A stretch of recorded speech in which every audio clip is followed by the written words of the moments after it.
오늘 27과 공부할 차례입니다. 27과 제목 한번 읽어보실까요? 언약의 갱신. 말이 좀 어렵죠, 그죠? 근데 어려운 내용은 아닙니다. 쉽게 설명하겠습니다. 어떤 사람이 전세를 살다가 전세 기간이 만료되었습니다. 계속 그 집에 살려고 그러면 어떻게 하면 됩니까? 전세 계약을 새로 하면 되죠.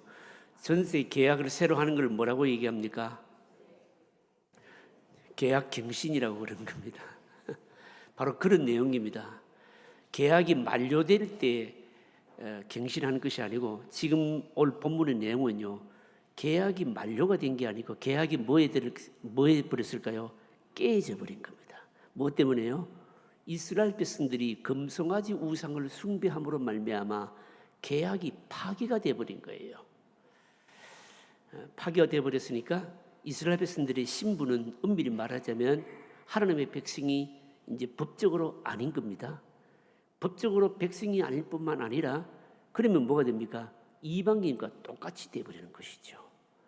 이걸 다시 이제 회복하려면 다시 언약을 이제 맺는 건데, 그래서 오늘 본문의 내용이 그런 내용인데, 바로 언약의 갱신이라고 하는 겁니다. 이 언약은 너무너무 중요하기 때문에 여러분, 구약 창세기에서부터 계시록까지 일관되게 흐르는, 여러분 성경을 보는 바로 맥이 뭔가 하면 여러분 언약이라고 하는 겁니다. 언약은 창세기에서부터 계시록까지 끊임없이 계속해서 반복되어 나오는 겁니다. 그래서 이 언약이라고 하는 관점 하나를 가지고 성경 전체를 다 볼 수가 있는 겁니다. 그래서 이 언약에 대해서 눈이 열리게 되면 성경을 보는 또 다른 안목이 뜨이게 되는 아주 중요한 내용인 겁니다. 한번 보겠습니다. 자, 본문 1, 2와 도움을 읽어보실까요? 같이 읽습니다. 이스라엘 백성들이 금송아지를 만든 것은 어떤 형상도 만들지 말라는 두 번째 계명을 범한 것입니다. 그들은 두 번째 계명을 깨뜨림으로 하나님에 대한 반역자인 동시에 언약이 없는 이방인이 되고 말았습니다. 고대에는 왕과 백성 사이에 언약을 세웠습니다. 백성들이 그 언약에 충실할 때 왕은 그들을 보호해 주었습니다. 그러나 언약을 깨뜨리면 왕은 군사를 끌고 와서 그 백성들을 진멸했습니다. 하나님은 이스라엘의 왕이었습니다. 이스라엘이 언약을 깨뜨렸을 때 모세는 하나님께 이 백성을 용서해 주시기를 간구했습니다. 그리고 그들을 벌하시는 가운데서도 하나님께서는 다시 그들과 언약을 세우심으로 이 백성을 하나님의 백성으로 받아주십니다. 그래서 하나님은 모세에게 돌비를 만들어 오게 하시고 거기에 다시 율법의 말씀을 새겨주심으로 이스라엘 자손들을 하나님의 백성으로 받으셨습니다. 언약을 갱신하는 바로 장면입니다. 모세에게 언약을 맺은 그 증표로 다시 돌비를 가져오라 그렇게 하시고, 거기에다가 바로 언약의 증표인 율법을 다시 새겨주시는 바로 그런 내용입니다. 말하자면 이스라엘 백성들의 지위가 다시금 하나님의 백성으로 회복되는 바로 그런 내용인 겁니다. 자, 여러분 1번 문제 한번 읽어보실까요? 같이 읽습니다. 하나님께서 모세에게 주신 돌비는 하나님의 언약이 새겨진 돌비였습니다.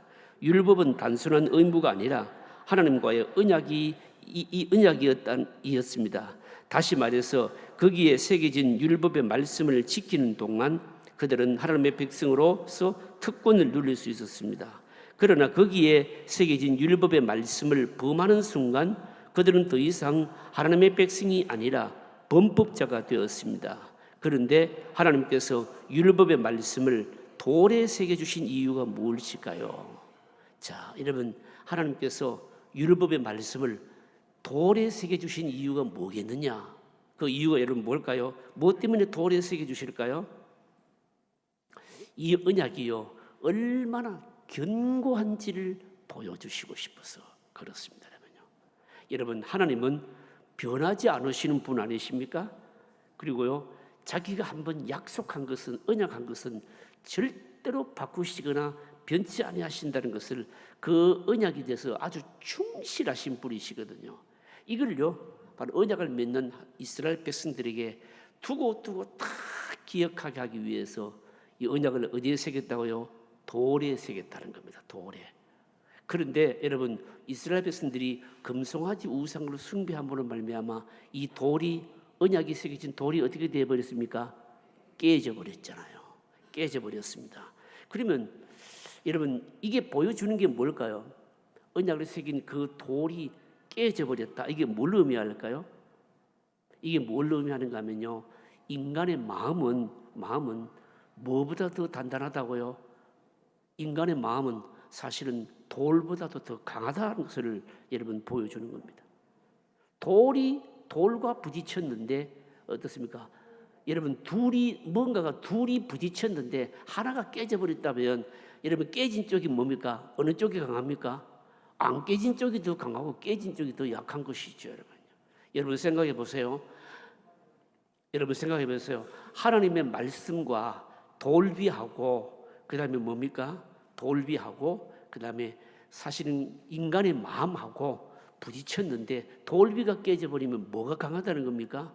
인간의 마음이 강하다는 거예요, 여러분요. 인간의 마음이 강하다. 이게 무슨 말입니까?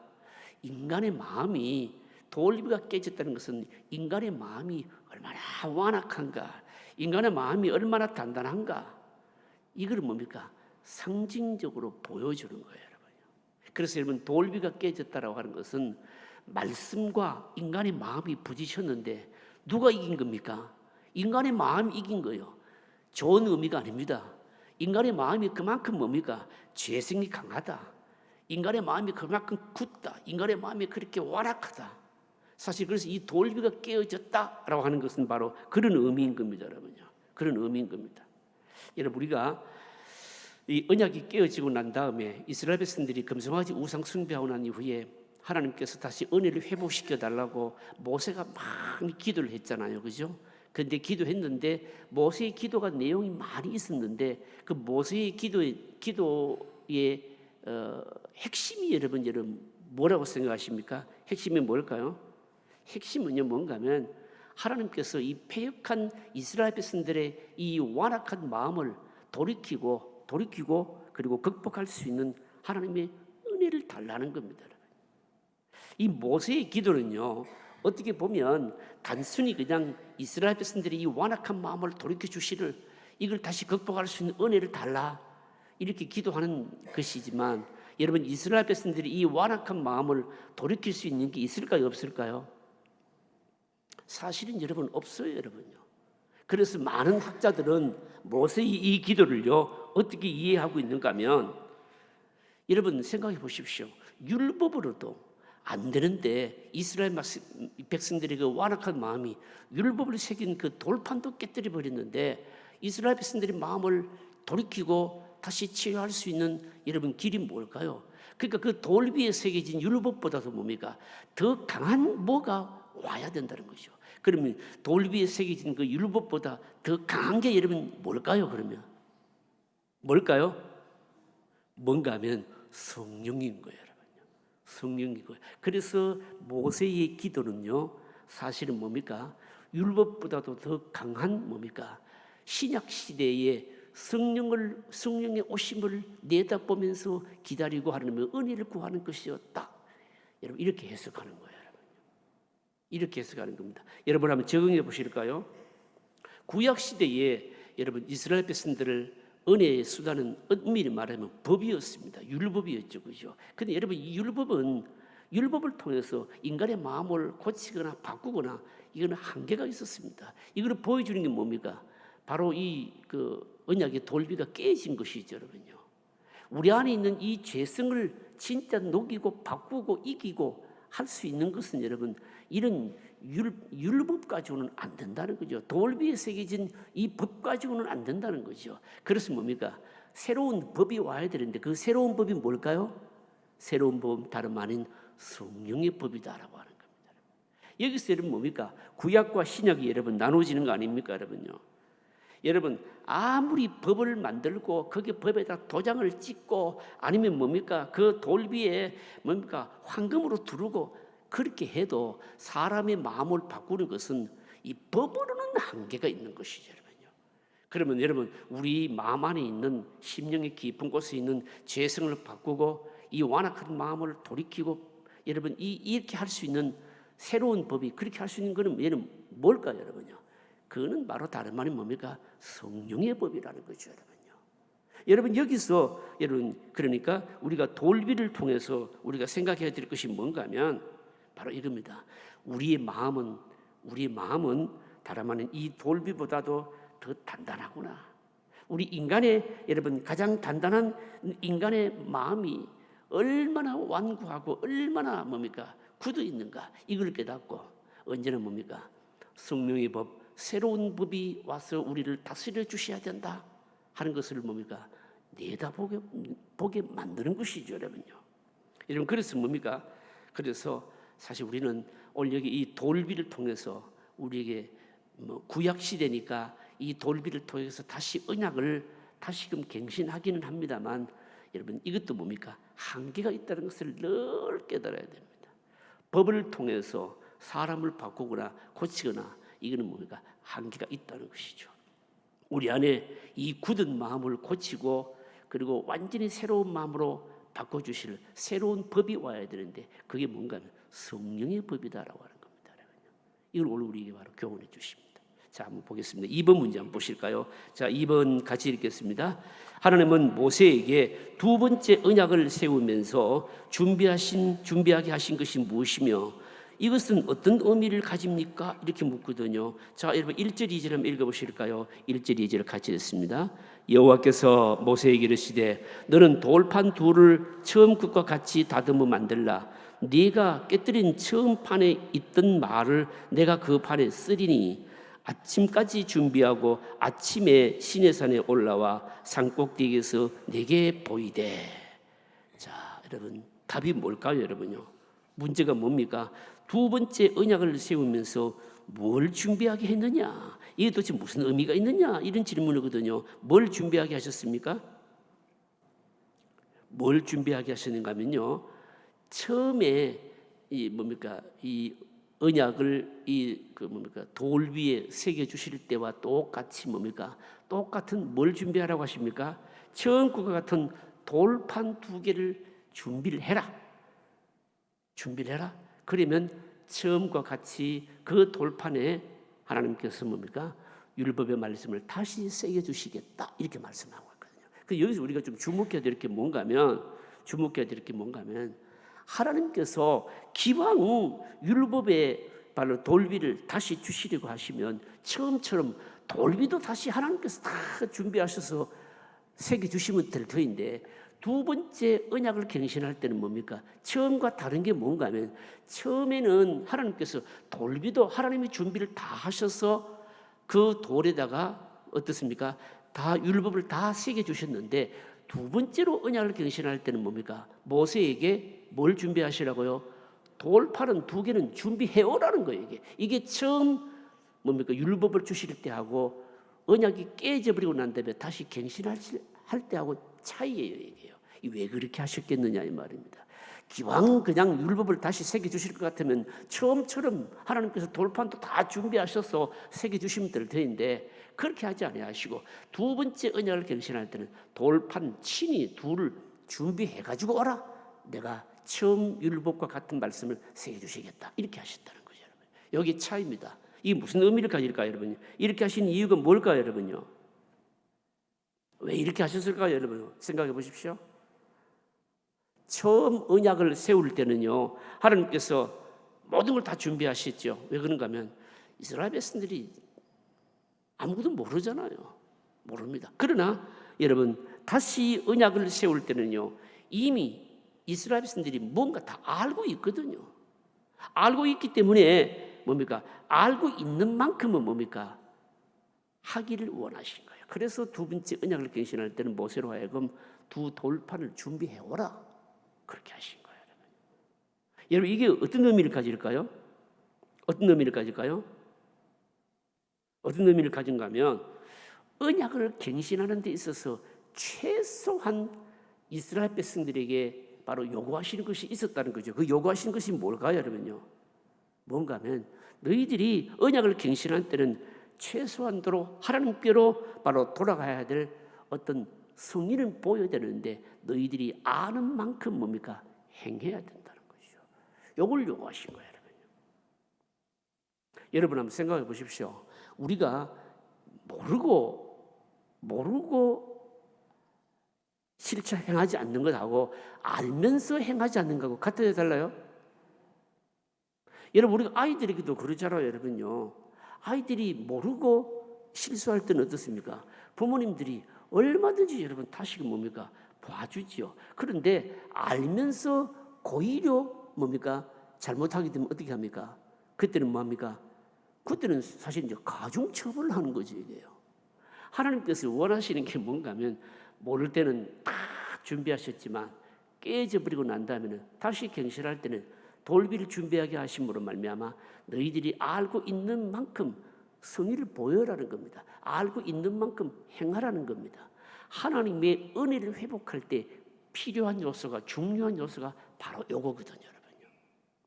우리가 은혜를 모르고 하나님의 성품을 모르고 말씀을 모르고 우리의 죄성을 따라서 산 것에 대해서는 어떤 면에서 보면 뭡니까? 하나님께서 참 긍휼히 봐주실 수 있죠. 그런데 알면서도 뭡니까? 그렇게 한다는 것은 뭡니까? 이거는 하나님께서 우리 하나님의 마음속에 더 뭡니까? 용납할 수 없는 것이죠, 여러분요. 그래서 우리가 하나님의 은혜를 회복하려 그러면 여러분, 일방적으로 하나님께서 우리에게 은혜 주셔야 하기도 하지만 우리가 뭡니까? 아는 만큼, 내 믿음만큼 뭡니까? 또 아는 것만큼 행하는 것이 여러분, 이게 다시 은혜를 받을 때 우리에게 꼭 필요한 요소다라고 하는 겁니다. 여러분 한번 적용해 보시기를 바랍니다. 그래서 우리가 믿음 생활하면서 내가 하나님의 은혜에서 멀어졌구나, 어느 날 내가 좀 생각해 보니까 하나님의 은혜가 떠났구나, 이런 것이 확인되고 나면요, 그러면요 그냥 하나님 다시 은혜를 회복시켜 주시옵소서라고 그렇게 할 것이 아니고, 이 하나님의 은혜에서 멀어지게 된 뭡니까? 내 모습이 뭔지를 다시 한번 뭡니까? 돌이키는 이 작업이 반드시 선행되어야 되는 겁니다. 여러분, 그래서 뭡니까? 여러분, 그래서 우리가 믿음 생활이 깊어지면 깊어질수록 뭡니까? 하나님을 아는 만큼은 뭡니까? 아는 것에 대한 뭐가 있을까요? 책임이 그만큼 뒤따르고, 한 번 잃어버린 은혜를 회복하려 그러면 그만큼 뭡니까? 우리의 삶에 여러분 행함이 필요하다라고 하는 것을 우리에게 교훈해 주시는 거예요. 그 다음 문제 보십시다. 자, 3번 문제 읽어보실까요? 3번 문제가 좀 깁니다. 문제도 길고 이건 좀 이제 신학적인 문제이기 때문에 좀 어렵기도 하고 중요하기도 합니다. 3번 문제 같이 읽겠습니다. 오늘 우리들의 신앙이 살아있는 신앙이 되지 못하고 침체하는 이유가 무엇일까요? 그것은 이미 알고 있는 것조차도 실천하지 않기 때문입니다. 많은 욕심을 가지고 있어서 자기가 할 수 있는 작은 부분들조차 실천하지 않습니다. 큰 부흥의 역사는 아주 작은 실천에서 시작됩니다. 주님은 우리에게 많은 것을 요구하시지 않습니다. 교회가 침체하는 것은 많은 것을 알지 못하기 때문이 아닙니다. 이미 알고 있는 작은 것조차 실천하려고 하지 않기 때문입니다. 그래서 언약을 새롭게 하시면서 하나님은 이스라엘 자손들에게 행동을 요구하십니다. 그것은 큰 것이 아닙니다. 아주 작은 것이며 자기들이 이미 알고 있는 바를 행하는 것입니다. 그들이 하나님께 범죄함으로 깨어질 수밖에 없었던 그 돌비를 다시 만드는 행동, 거기서부터 송아지를 만들었던 자신의 무지함과 교만을 회개하고 하나님께 돌아오는 의지적인 결단을 내리는 것입니다. 오늘 우리가 알고 있는 바를 실천해 봅시다. 그것은 하나님과 관계가 살아나는 작은 필요 조건입니다. 그러면 오늘 우리들에게도 언약의 갱신이 필요할까요? 이렇게 묻거든요. 오늘 우리들에게도 언약의 갱신이 필요할까요? 이렇게 묻습니다. 그러니까 앞에 있는 문제의 내용은 앞부분의 앞 문제에 대한 뭡니까? 적용이고요. 우리가 아는 것만큼이나 은혜를 회복할 때는 아는 것만큼 실천하는 것이 중요하다. 이걸 강조하면서, 그러면서 신약적으로 또 질문하는데, 오늘 우리에게는 언약의 갱신이 필요하겠느냐? 이렇게 묻습니다, 여러분요. 여러분, 이 질문이 무슨 내용일까요? 여러분, 이 질문 속에는 구약 시대는 하나님께서 나는 너희 하나님이 되고 너는 내 백성이다라고 하는 이 언약을 맺고 언약의 정표로 돌 위에 율법을 새겨 주셔서 그것이 뭡니까? 이 돌판에 새겨진 이 율법의 말씀을 실천하는 것이, 행하는 것이 하나님의 백성, 언약 백성의 정표다. 그러면 하나님께서 계속해서 그들을 책임져 주시고 은혜를 주시고, 이게 바로 언약의 핵심이거든요. 그런데 오늘 우리 신약 시대는 이런 식으로 여러분 우리가 언약을 맺지를 않았잖아요. 오늘 우리 신약 시대는 여러분 언약이요 많이 발전이 돼가지고 어떻게 새겨졌는가 하면, 오늘 우리 시대는 여러분 돌에 무슨 율법을 새겨주심으로 뭡니까?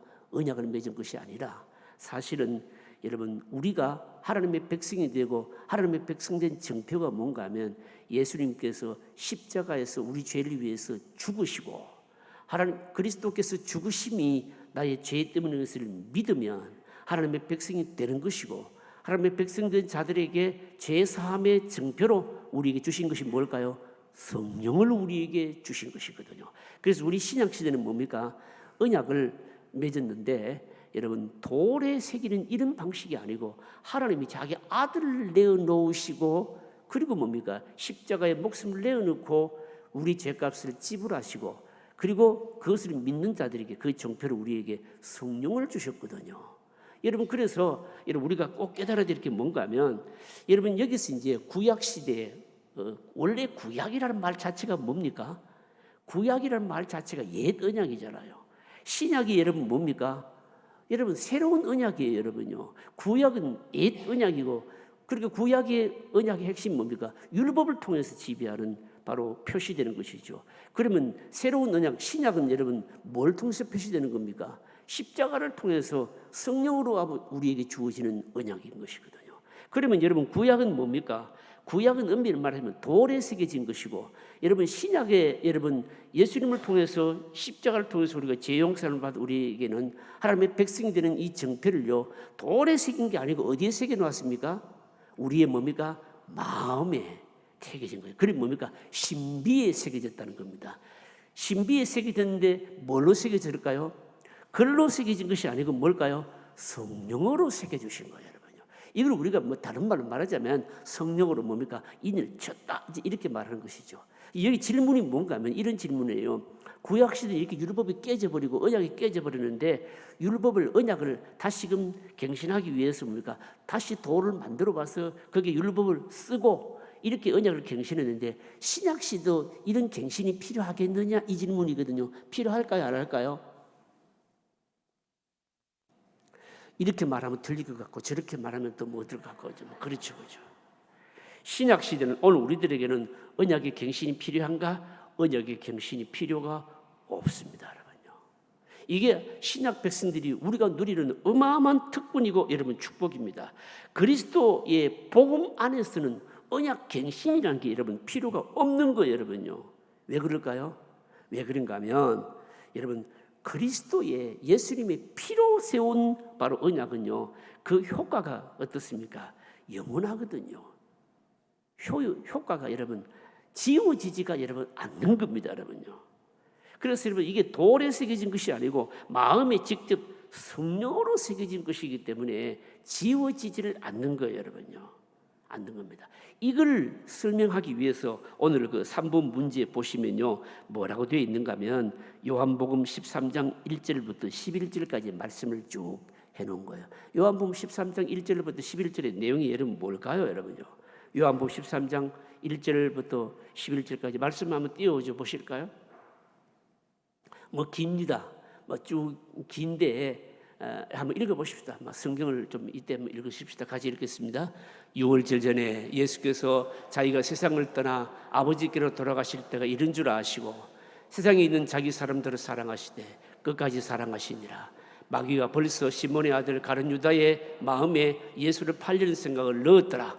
저녁 먹는 중 예수는 아버지께서 모든 것을 자기 손에 맡기신 것과 또 자기가 하나님께로부터 오셨다가 하나님께로 돌아가실 것을 아시고 저녁 잡수시던 자리에서 일어나 겉옷을 벗고 수건을 가져다가 허리에 두르시고 이에 대하여 물을 떠서 제자들의 발을 씻으시고 그 두르신 수건으로 닦기를 시작하여 시몬 베드로에게 이르시되 베드로가 이르되 주여 주께서 내 발을 씻으시나이까. 예수께서 대답하여 이르시되 내가 하는 것은 네가 지금은 알지 못하나 이후에는 알리라.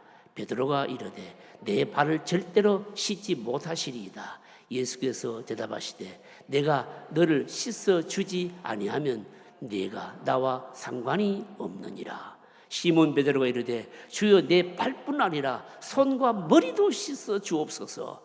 예수께서 이르시되 이미 목욕한 자는 발밖에 씻을 필요가 없느니라. 온 몸이 깨끗하니라. 너희가 깨끗하다 다는 아니니라 하시니 이는 자기를 팔 자가 누구인지 아심이라. 그러므로 다는 깨끗하지 아니하다 하시니라. 뭘 얘기하는 말씀일까요? 여기서 중요한 말씀이 뭔가 하면요, 예수님께서 굉장히 무슨 비유적인 표현을 쓰시는데 뭔가 하면요, 목욕하는 거하고 뭡니까? 발 씻는 걸 이 얘기를 딱 하시잖아요. 예수님께서 발을 씻기를 하니까 베드로가 뭐라고 얘기합니까? 아마 발뿐만이 아니고 뭐 머리도 씻겨주고 다 씻겨주시옵소서 이렇게 말하잖아요. 그러니까 예수님께서 하시는 말씀이 뭡니까? 목욕한 자는 뭡니까? 다시 목욕할 필요가 사실 없고 발만 씻으면 된다 이 뜻입니다. 여러분, 여기 목욕한다는 말하고 발 씻는다는 말은 뭔 뜻일까요? 목욕한다는 말은 무슨 말일까요? 여기 목욕한다라고 하는 말은 그러니까 말씀이 우리 가운데 와 닿아가지고 자기가 내가 무슨 죄인인 줄 알고 예수님이 바로 십자가로 회개한 사람, 그러니까 뭡니까? 사실은 이제 거듭난 사람이죠, 여러분요. 성령으로 말미암아 내가 죄인인 것을 고백하고 하나님의 백성으로서 인치심을 받은 거듭난 사람이 목욕한 사람이에요. 근데 이 목욕한 사람은 뭡니까? 자꾸 목욕할 필요가 없는 거예요, 여러분요. 목욕할 필요가 없습니다. 근데 목욕을 한 사람이라 할지라도 뭡니까? 뭐는 씻어야 됩니까? 발은 씻어야 돼요. 그럼 발 씻는다는 말은 무슨 말일까요? 발 씻는다는 말은 무슨 말인가 하면 우리가 살아가면서 뭡니까? 짓는 여러 가지 죄성으로 말미암아 짓는 죄나 부족함이 이런 것들은 뭐 한다는 겁니까? 이게 매일 씻어야 되는 거 이게요. 이게 무슨 뜻일까요, 여러분요? 그리스도 안에서 거듭나고 말씀으로 말미암아 여러분 성령을 통해서 내가 회개하고 하나님의 백성 된 자들은 뭡니까? 이미 하나님의 백성 된 자들이기 때문에 여러분 언약을 경신할 필요가 뭡니까? 있어요, 없어요? 없어요, 여러분요. 이미 하나님의 백성 된 자는 하나님 나라 백성이 딱 된 겁니다. 된 거고, 그런데 하나님의 백성 된 자들을 할지라도 우리 안에 죄성이 있기 때문에 살아가면서 뭡니까? 죄성에 노출되고 죄도 짓고 연약함도 짓고 그러잖아요. 그런 것은 뭡니까? 언제든지 씻어야 되는 거예요, 여러분요. 그걸 얘기하는 겁니다, 여러분요. 여러분, 그러면 만약에 발을 안 씻으면 어떻게 됩니까? 여러분, 달리 말하자면, 여러분, 우리가 발이 더러워진다고 해서 살아가면서 우리의 삶을 통해서 죄성 때문에 짓는 죄를 짓는다고 해서 그렇다고 해서 여러분, 우리가 하나님의 백성에서 제외될까요, 안 될까요? 제외는 안 되는 거예요. 한번 목욕하면 어떻습니까? 우리는 하나님의 백성된 이 신분은 뭡니까? 변함이 없는 거예요. 그래서 언약을 경신할 필요가 있다 없다? 없는 거예요. 이게 구약의 모세를 통해서 주신 율법과 예수 그리스도의 십자가를 통해서 피로 우리에게 뭡니까? 이 맺은 이 언약을 받은 것과 이게 바로 차이인 거예요, 여러분요. 구약 시대는 하나님의 백성이 되는 것이 백성 되는 증표가 뭡니까? 어떻게 하는지 율법을 지키려고 애를 쓰고 바로 이런 것을 통해서 뭡니까? 그것을 하지 못했을 때는 깨어져 버리는 것이죠. 다시 맺어야 되지만 그러나 우리 신약 시대는요, 여러분 돌에다가 무슨 언약을 새기는 것이 아니라 예수 그리스도의 피를 통해서 우리가 죄 용서를 받고 우리 심령의 인치심을 주셨기 때문에 여러분 이 언약은 지워지질 않는 거예요. 이게 구약하고 신약하고 뭡니까? 영원한 경계선인 거예요, 여러분. 영원한 차이예요, 여러분. 그래서 오늘 우리가 이 신약 시대 사는 우리 이 하나님의 백성들이요, 어마어마한 복을 누리고 있는 거예요, 여러분. 여러분 예수 그리스도를 나의 구주로 믿고 여러분 구원받은 백성은 이 땅에 살아가면서 물론 죄성으로 인해서 연약함도 있고 또 행위죄도 짓고 하지요. 그렇다고 해서 우리가 여러분 구원에서 제외될까요, 안 될까요? 안 됩니다, 여러분요. 그러면 발을 안 씻으면 어떻게 될까요? 목욕을 하긴 했는데 구원받고 거듭났는데 살아가면서 죄성으로 말미암아 짓는 이 죄를 그러면 회개하지 않고 용서하지 않으면 용서받지 않으면 그러면 어떻게 될까요? 그러면 어떻게 되는가 하면 여러분 하나님의 백성다운 기쁨을 누리지를 못하는 것이죠. 잃어버리게 되는 거예요. 성령께서 하나님이 우리와 함께 하심으로 주시는 어떤 상급이나 기쁨 이런 것들을 누리지 못하는 것이죠. 그러나 그렇다고 해서 우리가 하나님의 백성된 지위를 잃어버리고 천국 못 가는 그런 것은 아니라는 거죠. 예수님 말씀이 목욕하는 거하고 발 씻는 거하고 이게 말씀하시는 이유가 바로 포커스가 바로 여기 있는 겁니다, 여러분요. 여기 있는 겁니다. 그럼 여러분 이거는 여러분 어떤 뜻일까요? 사실은 엄밀히 말하자면 구약 시대에 율법알이 있을 때와 새로운 언약 그리스도의 십자가를 통해서 바로 우리가 하나님의 백성된 새 언약 아래 있는 우리들이요 얼마나 극명한 차이가 나는가 하는 것을 우리에게 바로 설명해 주는 겁니다. 여러분 구약 시대는 어떻습니까? 구약 시대는요 하나님의 말씀을 범하면요 은혜 밖으로 완전히 뭡니까? 밀려났습니다. 이방인이 되는 것이고 하나님의 저주 아래 놓이게 되는 겁니다. 이게 뭔가 하면요 모세의 율법이 가지는 일종의 한계입니다. 모세의 율법이 가지는 불완전성이 있는 것이죠, 여러분요. 그러나 신약 시대의 복음은 어떻습니까? 한번 예수 그리스도를 믿으면 영원히 심판받지 않는 거예요. 한번 예수 그리스도를 믿고 내가 하나님의 백성이 딱 되면 성령께서 나에게 인을 쳐 주시면은 뭡니까? 다시는 뭡니까? 하나님의 백성에서 제외되는 법은 없어요, 여러분요. 그래서 우리는 신약 시대는요 예수 그리스도의 복음 안에서 언약 안에 있는 자들은 뭡니까? 언약을 갱신할 필요가 있다 없다? 없는 거예요. 주무시지 말고 이게 지금 내가 얼마나 지금 내가 이 은혜의 복음 안에 있는 얼마나 엄청난 특권과 지금 복을 누리고 있는가 이걸 우리가 알아야 되는 거예요, 여러분. 구약 시대는 어떻습니까? 자기 열심으로 그 율법의 복음을 뭡니까? 법을 지키려고 애쓰고 노력하고 아무리 해도 안 됐잖아요, 여러분요. 그래서 사실은 의미를 말하자면 율법의 여러분 효능 중에 하나가 뭡니까? 아무리 지키려 해도 안 되기 때문에 또 다른 법이 와야 된다. 다른 법의 필요성을 깨닫게 해주는 게 이게 율법의 역할 중에 하나인 겁니다. 그 다른 법이 뭘까요? 성령의 법. 예수 그리스도의 십자가를 통해서 죄 용서함을 받은 자에게 주시는 성령의 법, 성령으로 다스려지는 법이 와야 된다는 것을 깨닫게 하는 법이라는 것이죠. 그래서 이 구약은 뭡니까? 한계가 있는 것이었다라고 합니다. 오늘 우리가 누리고 있는 이 여러분 은혜 아래에 있는 복음 아래에 있는 이 여러분 법은요 어마어마한 여러분 축복과 특권을 우리가 누리고 있는 겁니다. 그래서 여러분 우리는요 가끔 그런 분들이 있습니다. 목사님 내가 너무 예수 믿고 나서 너무 죄인으로 살아서 천국 갈는지 모르겠습니다. 천국 가겠습니까? 이렇게 묻는 사람이 있어요. 그럼 제가 뭘 질문할까요? 예수님의 십자가에서 이루어진 그 일과 그리고 죄 용서함에 대해서 분명히 믿느냐라고 확인해 보죠. 그건 분명히 믿지요. 그렇게 말합니다. 그 분명히 믿으면 뭡니까? 내가 부족함이 있어도 뭡니까? 천국 가는 것은 뭡니까? 확실한 거죠, 여러분요. 확실한 거죠. 그러면 부족한 게 뭘까요?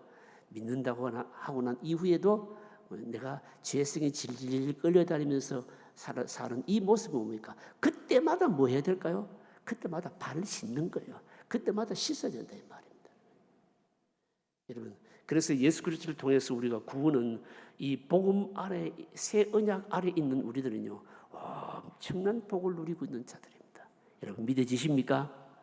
여러분 늘 감사하면서 사시길 바라고 그리고 또 내 좀 부족한 것 때문에 내 천국 갈 수 있을까?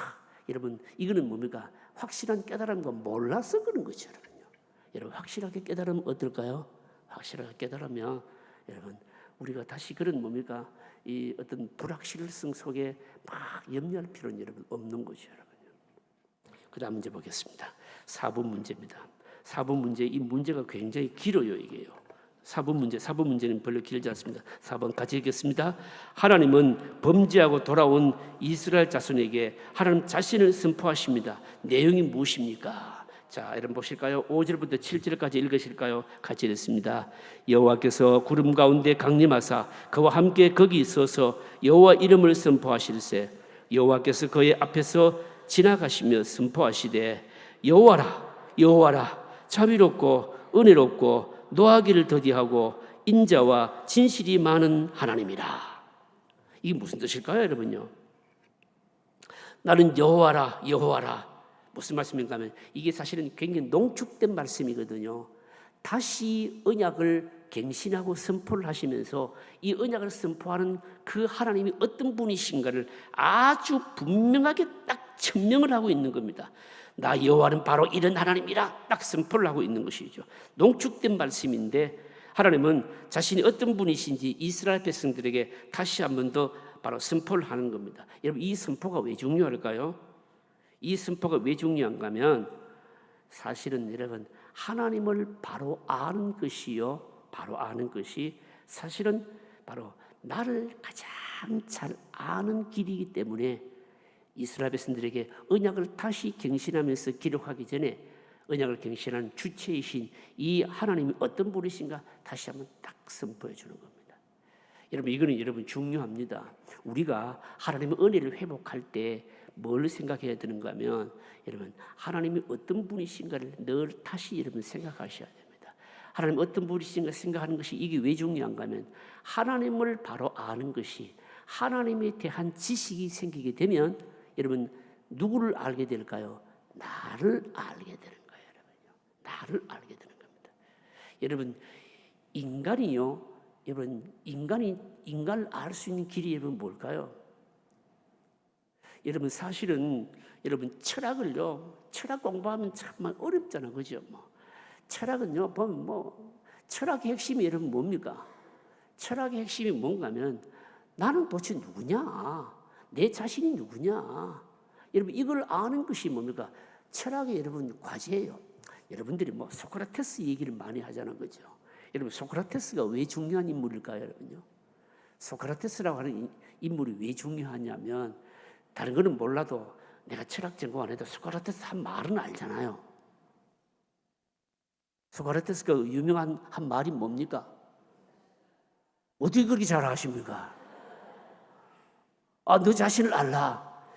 이 소크라테스 이 말이 왜 중요한가 하면 사실 여러분 철학이요, 소크라테스 이전에는요 그 철학의 주제가 뭐였는가 하면 이 세상을 있게 한 존재하게 된 그 원래 물질이 도대체 뭐냐, 이 세상이 만들어지기 만든 존재하게 된 그 원래 그 핵심 것이 뭐냐, 이게 주제였거든요. 그게 이제 헬란말로 아르케라고 하는 건데 아르케가 도대체 뭐냐, 원 물질이 뭐냐, 이 세상을 존재하게 된 것이 원인이 도대체 뭐냐, 이러면서 물이다 불이다 끊임없이 공부를 하고 했는데 소크라테스가요, 그런 거 다 집어치우고 필요 없어.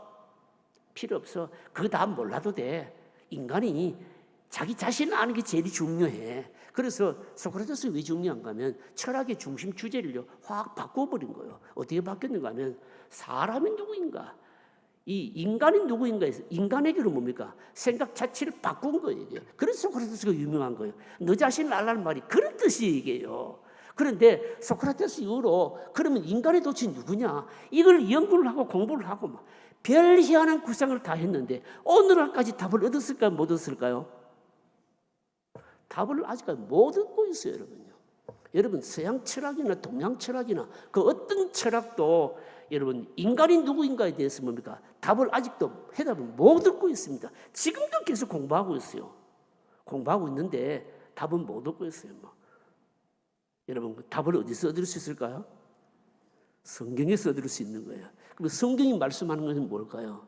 성경이 말씀하는 건 뭔가 하면 이 인간을 비롯해서 이 세상 모든 것을 존재하고 만드신 분이 누구시라고요? 하나님이시다는 겁니다.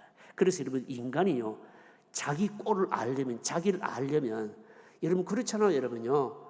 여러분, 나를 알려면요 내가 있도록 만든 그 사람을 그걸 알아야 되는 거예요, 여러분. 사람이요 자기를 알려면요 사람을 만드신 분을 알아야 되는 겁니다. 그래서 칼빈은요 기독교 강요를 여러분 쓰면서 제1장에 여러분 딱 보시면 뭐라고 말하고 있냐면 뭔가 하면 하나님에 대한 지식, 이걸 가지게 될 때 인간에 대한 지식을 비로소 가지게 된다. 하나님을 알게 될 때, 그 하나님 앞에 서게 될 때 바로 내가 누구인지를 알게 된다. 그래서 다른 거 하지 않고 바로 하나님에 대한 지식과 인간에 대한 지식으로 기독교 강요를 딱 쓰기 시작하는 거예요, 여러분, 사람은요 그래서 말입니다. 내를 알려면 그래서 뭡니까? 다른 거 찾지 않고 성경을 알아야 되거든요. 여러분, 이 언약을 다시 선포하면서 하나님께서 다시 선포를 하잖아요. 하나님은 어떤 분이시야? 아주 명료하게 압축딱해서 여호와라 여호와라, 노하기를 더디하시고 어떤 분이시고 딱 선포를 해버리는 겁니다. 이걸 통해 가지고 여러분, 하나님께서 목적하신 것이 뭔가 모세를 통해 딱 선포하심으로 다시 언약을 받는 이스라엘 백성 너희들이 바로 얼마나 하나님 앞에서 범죄한 백성이고 은혜를 입기는 부족한 백성인지를 다시 한 번 더 깨달아라, 이렇게 하고 있는 거예요. 여러분요, 하고 있는 겁니다. 여러분, 그래서 우리가 하나님을 아는 지식이 여러분 대단히 중요합니다. 여러분, 하나님을 아는 지식을 어떻게 알 수 있을까요? 하나님을 아는 지식은 말입니다, 계시를 통해서도 알 수 있고 이성을 통해서도 알 수 있고 일반 지식 계시를 통해서도 알 수 있고 여러 가지를 알 수 있지만 구원에 이르를 수 있는 지식은요, 여러분 뭐만을 통해서 알 수 있을까요? 말씀만을 통해서 알 수 있는 거예요. 여러분, 제가 사실은 그 THM 그 대학원 그 신학 석사 논문을 바로 이 신지식에 관해서 논문을 제가 썼습니다. 썼는데 신지식이라고 그러니까 인식이라고 하나님을 알 수 있을까? 근데 인식이라는 말을 쓰죠. 인식이라는 말은 철학에서 쓰는 말이고요. 이성을 통해서 알 수 있는 지식은 인식이라는 말을 쓰고요. 근데 우리는 이제 지식이라는 말을 쓰는데 이 지식은 계시를 통해서 하나님께서 알려주셔야 된다, 성령을 통해서 조명해 주셔야 된다는 그런 의미에서 인식이라는 말을 쓰지 않고 지식이라는 말을 썼는데 우리가 어떻게 신지식을 가질 수가 있겠느냐라고 하는 것에 대해서 논문을 썼는데, 그런데 어쨌든 여러분 보시면요, 하나님께서 자기 자신을 뭡니까 명쾌하게 다 이렇게 알려주시고 선포하신다라고 하는 것은 결국은 여러분 뭘 말씀하는가 하면 이런 하나님 앞에서 너희들이 어떤 자들인가를 다시 한번 더 살펴보기를 바란다, 이런 뜻이에요. 여러분 요거 이해를 들으면 그 다음에 이제 5번 마지막 문제는 여러분 이해하기 쉬울 겁니다. 자, 5번 문제는요 4번 문제에 대한 설명이기도 하고 깁니다. 여러분요, 차근차근 읽어보실까요? 같이 읽습니다. 하나님은 어떤 분이신가? 두 가지 면을 가진 분이심을 선포하십니다. 하나는 자비롭고 은혜롭고 노하기를 더디하시는 인자와 진실이 많은 하나님이십니다. 인자라고 하는 것은 얼마든지 용서해 주시는 은혜를 말합니다. 하나님의 은혜는 약한 자를 붙들어서 온전케 하는 은혜입니다. 은혜가 그의 죄성을 이깁니다. 그러나 또 다른 부분은 형벌을 받을 자에 대해서는 절대 용서하시지 않는 분이며 부모의 죄를 3, 4대까지 갚으시는 분이십니다. 이것은 신앙에서 가장 어려운 부분입니다. 하나님은 자비로우십니다. 그러나 자비로울 자에게 자비로우시지 모든 사람에게 그런 것은 아닙니다. 어떤 사람에 대해서는 결단코 용서하시지 않고 그 죄를 후손에게까지 갚으시는 하나님이십니다. 하나님은 어떤 자에게 자비로우십니까? 하나님의 은혜 안에 머물러 있는 자에게 자비로우십니다. 어떤 사람이 하나님의 은혜 안에 머물러 있습니까? 자기는 아무런 힘이 없다는 것을 알고 믿음으로 하나님의 은혜를 붙드는 자입니다. 이런 자에게 하나님의 은혜는 무궁무진합니다. 그러나 교만한 자는 어떻습니까? 하나님의 은혜 안에 머물러 있을 수가 없습니다. 여호와라 여호와라, 자비롭고 은혜롭고 노하기를 더디하고 인자와 진실이 많은 하나님이 이런 이 말씀은 자신의 죄를 뉘우치고 회개하고 돌아오는 자들에게 두고두고 등대가 되는 말씀입니다. 나중에 선지자들도 이스라엘 자손들에게 회개를 촉구할 때 바로 이 말씀으로 그들에게 도전했습니다. 자기가 죄인인 줄 알고 하나님의 은혜를 받기 원하는 자들에게는 하나님은 무한히 자비로우시고 신실하십니다. 절대로 그들을 내쫓아내는 법이 없습니다. 그러나 자기의 죄를 감추고 계속 죄에 머물러 있으면서 하나님의 은혜로 자기 죄를 합리화하려고 하는 자들의 죄는 결코 잊으시는 법이 없습니다. 그 자손들에게까지 갚으십니다. 왜냐하면 부모의 신앙적인 기질은 대대로 그대로 자손들에게까지 물려지기 때문입니다. 특히 천대까지 은혜를 베푸시고 3, 4대까지 보응하신다는 말씀은 두 번째 계명에 나오는 말씀입니다. 두 번째 계명은 하나님의 형상을 만들지 말라는 것입니다. 하나님은 어떤 형상 안에 갇혀 있는 상상의 산물이 아니라 직접 우리의 모든 형편을 아시는 살아계신 하나님이시기 때문입니다. 하나님께서 나의 모든 속사정과 속마음을 알고 계신다는 것을 믿고 진실한 마음으로 나아오는 자에게는 천대까지 은혜를 베푸십니다. 그러나 하나님을 어떤 형상으로 제한시키려고 하나님께서 나의 모든 사정을 간섭하거나 주장하지 못하도록 막는 자들에게는 은혜로우시질 않습니다. 적용해 봅시다. 설명인데 제가 이걸 두 가지를 가지고 설명해 드리겠습니다. 자, 여러분 보십시오. 첫 번째, 하나님의 사랑과 은혜, 이 둘 가지고입니다. 여러분, 우리가 하나님의 사랑 그러면 여러분 어떤 것만 생각합니까? 무조건 우리를 용서해 주시는 것만 생각할 가능성이 많습니다. 그러나 하나님의 사랑이 진짜 사랑이 되기 위해서 필요한 게 뭘까요? 여러분, 죄를 지은 것에 대해서는 뭡니까? 공평하게 벌을 내리시는 것이 뭘까요? 사랑인 거예요. 만약에 하나님께서 무조건 사랑하시고 용서해 주신다고 죄에 대해서, 죄 지은 것에 대해서 어물쩍하게 넘어가 버리게 되면 여러분, 죄 짓지 않는 사람은 어떻습니까? 입장에서 보면 어때요? 상당히 불공평한 것이죠, 여러분요. 그래서 여러분, 오늘 우리가 늘 보잖아요. 세상에 여러분 법이나 요즘 우리가 다 겪는 거 아닙니까? 일상 가운데 우리나라 지금 여러분 문제가 그거 아닙니까? 여러분 사법부, 판사, 검사 믿을 사람 하나도 없잖아요, 여러분요. 전부 엉터리고 뭡니까? 전부 정치적으로 뭡니까? 자기 계산 따지고 지금 이러고 있잖아요, 여러분요. 여러분, 만약에 하나님이 그렇게 하시다면 뭡니까? 하나님의 사랑이 그런 식으로 된다면 뭡니까? 이거는 뭡니까? 사랑이 아닌 거죠. 하나님께서 어떻습니까? 용서해 주시는 것도 하나님의 크신 사랑이지만, 그러나 죄는 뭡니까? 죄에 대해서 반드시 뭡니까? 반드시 대가를 물으시는 것이, 이게 공평한 뭡니까? 하나님의 사랑이죠. 여러분, 하나님 은혜도 마찬가지입니다. 여러분, 은혜도 뭡니까? 하나님께서 우리에게 은혜 주신다고 일방적으로 뭡니까? 그냥 포용하시고 이러면 하나님 은혜라고 하는 것이 그것만 있을까요? 하나님의 은혜는 또 다른 면이 뭘까요? 책임도 반드시 있는 거예요. 은혜를 받았으면 그 은혜가 값싼 은혜, 헛되지 않으려면 그 은혜에 따른 뭐가 있을까요? 책임을 반드시 이행해야 되는 거예요. 그래서 독일 말에 은혜라고 하는 말은 가베라고 하는 말인데, 은혜 뒷면이 뭔가 하면 아우프가베라고 하는 것이 책임이라고 하는 뜻이에요. 이게 둘이 조화를 이루지 않는다면 하나님의 은혜는 뭡니까? 잘못된 은혜고, 하나님의 사랑은 뭡니까? 죄에 대해서 심판하시는 이것이 뭡니까? 일정하지 않으면 뭡니까? 하나님의 사랑은 이거는 온전한 사랑이 아닌 거죠. 이게 여러분. 그걸 얘기하는 거예요, 여러분요.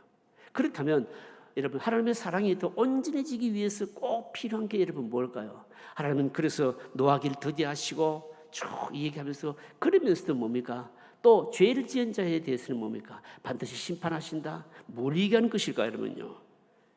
그래서 여러분, 우리가 실천적으로 적용을 하자면 여러분, 이게 이제 적용해 보자라고 하는데, 오늘 우리에게 꼭 필요한 것이 뭔가 하면 하나님의 은혜가 거두어지지 않도록 가난한 마음, 솔직한 마음을 이거 잃어버리면 안 된다는 것이에요. 근데 이것만 있으면 뭡니까?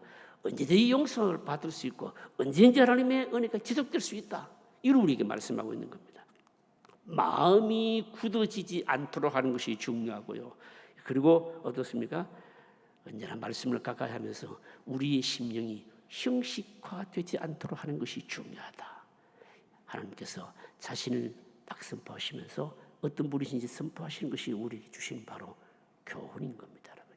여러분, 우리가요 있는 그대로 하나님 앞에 나아가게 되면 하나님의 용서와 은혜를 받지 못할 일이 하나도 없습니다.